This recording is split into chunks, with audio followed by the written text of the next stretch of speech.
This story is Henry David Thoreau and the Still Small Voice. It comes from our curriculum, Sing to the Power. Henry sat in front of his little cabin on one of his chairs, listening to the evening. If you were there that night, you may have thought there was nothing to listen to. There was certainly no TV or iPad. Those wouldn't be around for another 100 years or more. There was no one to talk with, no airplanes overhead, no radio. Mr. Emerson's house, the closest thing to a next-door neighbor, was over a mile away, and not that he had a radio to play in any case. Even the natural world was still. No wind rippled the pond, and the birds had stopped singing as the night approached. Still, Henry listened for the tiniest sounds, a small fish breaking the surface of the water and splashing down again, the crackle of leaves as a mouse passed by, the sound of wings as a crow passed overhead. To him, these miniature sounds were music.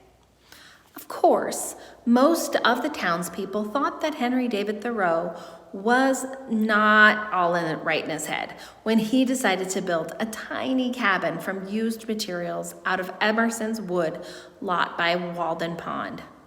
Why would a promising young writer want to move away from society to sit with birds and bugs for company? In fact, Henry enjoyed the company of Emerson and the other thinkers who shared his transcendentalist philosophy.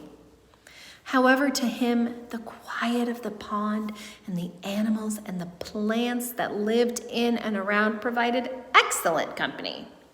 Sometimes, Henry thought, the conversation you learn the most from is the one in which the least is said. As he watched the last rays of light glisten over the pond, Henry thought about the biblical story about the prophet Elijah, who crawled off to a mountain cave to listen for what God wanted him to do. When Elijah stood outside his cave, a great wind whipped by the mountain and sending boulders crashing around the ground in a fury of its passing. But God wasn't in the wind.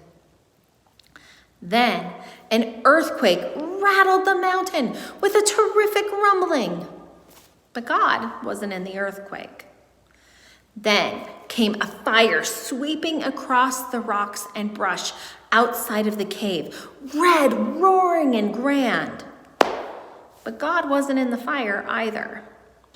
Finally, after all the roaring and crashing, everything became quiet. Elijah stood there, shaking, wrapped in his cloak, just waiting. And out of the silence came the still, small voice of his God. I am not all that sure, thought Henry, that I believe in that God of the Bible, that one who chatted with Elijah.